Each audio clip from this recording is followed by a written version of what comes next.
The United States and Iran traded fresh fire amid a flare-up of tensions in the region. An Iranian drone strike hit Kuwait's International Airport and killed one person and wounded 63 others as conflict escalated between Tehran and U.S. military. Iran's Revolutionary Guard Corps claimed that an attack against Kuwait was their own, saying it targeted Ali Al Salem Air Base there, which hosts helicopters as well as the headquarters of the U.S. Fifth Fleet in Bahrain.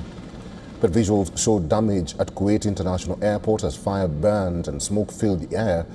The early morning attack forced authorities to divert flights.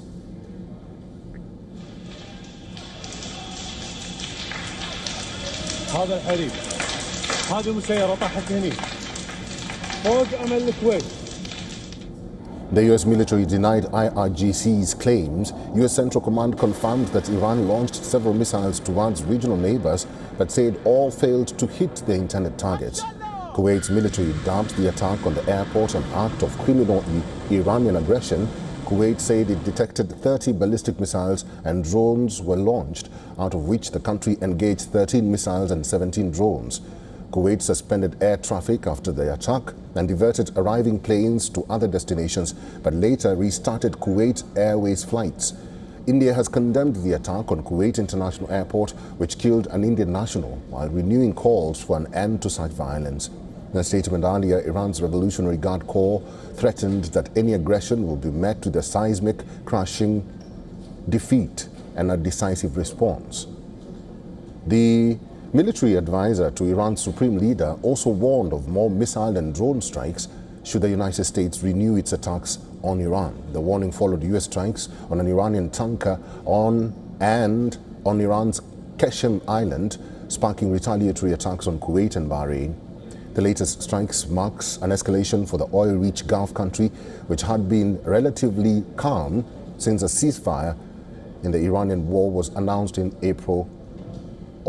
early April. Tensions in West Asia escalated after the U.S. carried out what it called self-defense strikes on Iran. On May 28, the situation became more tense as U.S. struck Iranian military sites, including a ground control station in Iran's Bandar Abbas. As June began, Iran and the United States continued to trade strikes. U.S. military said Iran fired missiles targeting American forces stationed in Kuwait. Kuwait called it a dangerous escalation. On the 2nd of June, U.S. struck an oil tanker that was attempting to sail towards Iran's Karg Island. And on the 3rd of June, clashes in the Gulf escalated further after Bahrain and Kuwait reported attacks by Iran after the U.S. military strikes on Iran's Qashem Island. There is still no breakthrough in Iran-U.S. talks. But U.S. President Donald Trump maintains that talks are still ongoing and that reports of a cessation of talks are false and erroneous.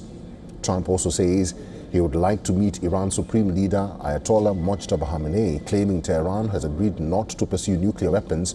He added that the country's supreme leader is involved in the ongoing U.S. talks.